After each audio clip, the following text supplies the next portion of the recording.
Hello everyone, welcome back to Learner's Manual, and this is your Venkat. And today in our Java tutorial, we'll be seeing how a program gets executed and developed, compiled. Okay, so basically a development, compilation and execution of a program is taken care by JDK. Okay, each contains two main components. Okay, first thing is development tools.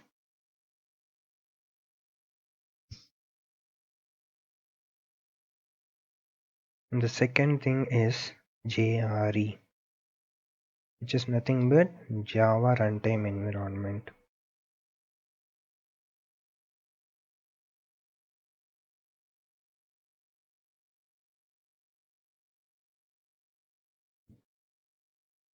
Now I will be showing you a pictorial representation of how does this. Okay, so shapes. I selected a square. So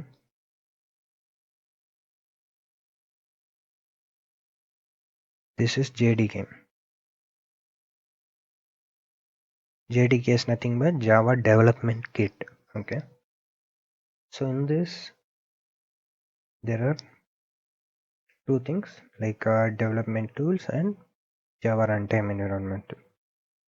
So this is the first part.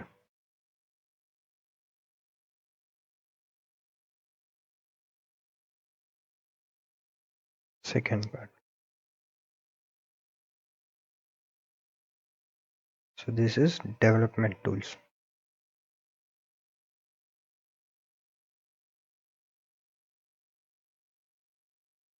And this is JRE.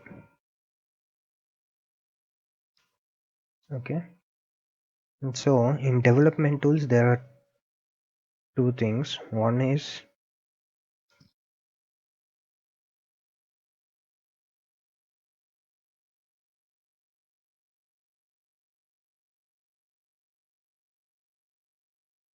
Java compiler and the other one is Java launcher.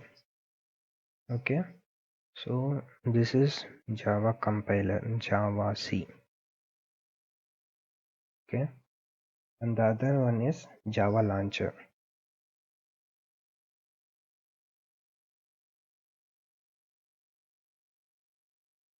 The extension for this is Java C .exe, and for this is Java exe. Okay, and in this JRE there are actually three subdivisions. One, two, third one. The first one is called as Java standard packages.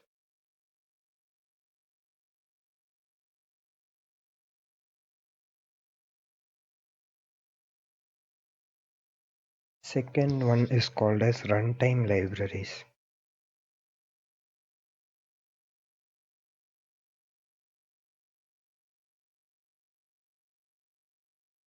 Third one is JVM. JVM is nothing but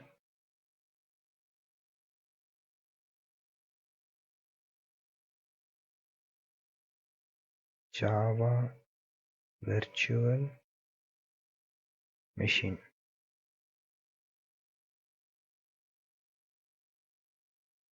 Okay, so JVM is nothing but it is the actual runtime in which the Java application executes. Okay, this is the main important thing in which the Java application executes. And these development tools are needed to develop Java applications.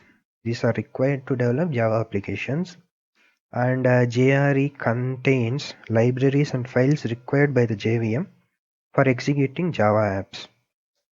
Okay, This is the process how it works. And Java C, this thing, Java C accepts source code and produces bytecode conforming to Java specification. Okay, Java launcher, this thing helps in launching a Java application during execution. And JVM is a virtual machine that actually enables the computer to run the Java program. And Java class libraries, these things. Java class libraries or the Java standard libraries is a set of dynamically loadable libraries that Java can call at runtime. So next, give me a second, I will show you how various stages the Java program goes through during execution.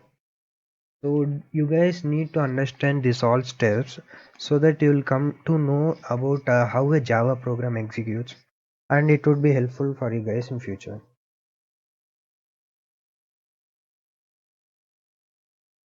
So now I'm going to show you various stages the Java program goes through during execution.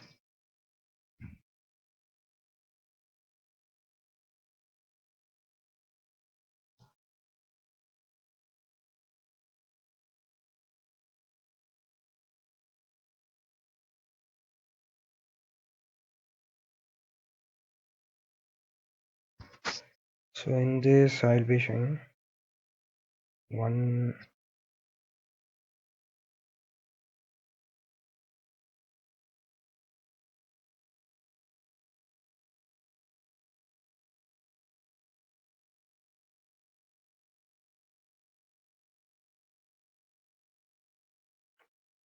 So this is source file,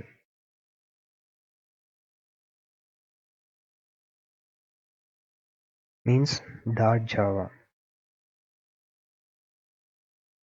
The next one is compiler,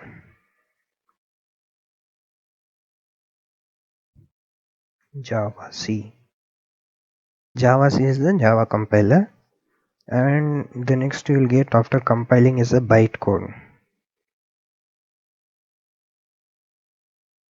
It's called .class file.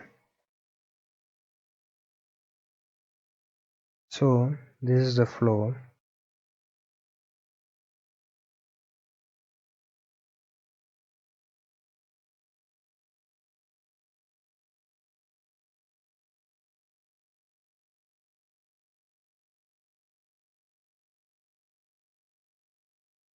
So this is the flow. Now a platform independent code is generated. Through this, a platform independent code is generated.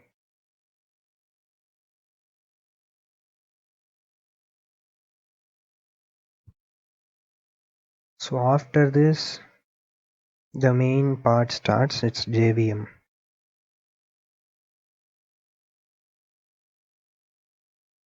Okay. In this, there are something called as class loader,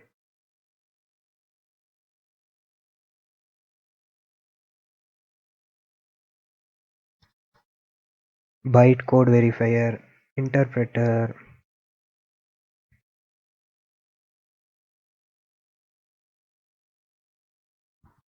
JIT compiler, runtime. There are so many things like this, which I'll be explaining it to you guys now.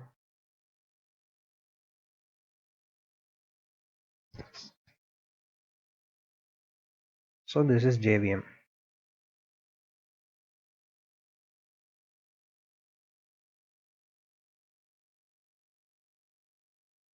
So in this, the first thing is class loader.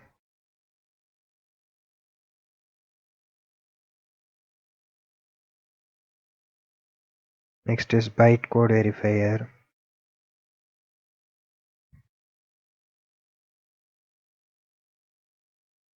interpreter,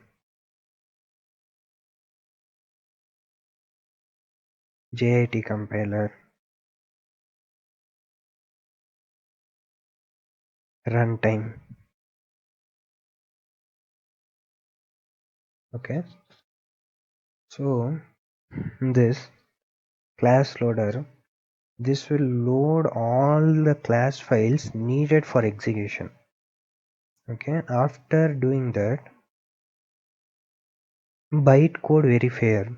This bytecode verifier checks for fragments for illegal code. This is going to check whether the code is legal or not. And the next is interpreter. Interpreter is nothing but this interpreter converts bytecode to machine code. See, like Java compiler is compiling the high level language to bytecode. This bytecode can be understood by this JVM.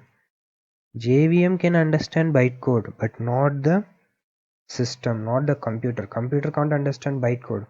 Only JVM can understand. And so that we need an interpreter. This interpreter converts the bytecode, so this code, into machine code, means low level language. Okay, and this again JIT compiler, this converts and compiles reusable bytecode to machine code. Anything which is reusable, it will be converting into machine code. Okay, and runtime is nothing but it assists in overall execution of the program. And the next comes our OS. So after intervention and if needed JIT compilation, the runtime just runs to OS and hardware. See, this bytecode is independent, platform independent, but not JVM. JVM is not platform independent. JVM not platform independent.